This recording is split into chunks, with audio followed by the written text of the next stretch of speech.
घेतोय, आज चांगल्या पदावरती जाऊन बसलाय. आणि म्हणून सगळ्यात महत्वाची गोष्ट आहे, टिके राहीना हा सगळ्यात मोठा मंत्र आहे. कधी कधी तुमची गाडी स्लो चालेल, हरकत होतं. घाट लागल्यानंतर सगळे रस्ते काय तुम्हाला सारखेच मिळणार नाही, हेगडे सर, बरोबर ना?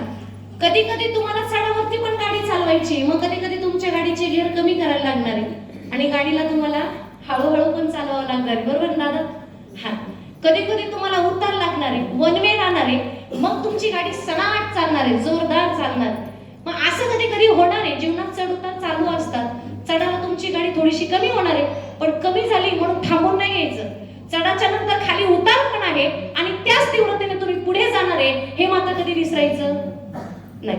आणि म्हणून चालत राहा, चालत राहा, चालत राहा. जेवढा वेळ तुम्ही चालत राहणार आहे तेवढ्या पटपट तुम्ही तुमच्या मंजिलपर्यंत, तेवढ्या पटपट तुम्ही सीबी पदापर्यंत जाणार आहात.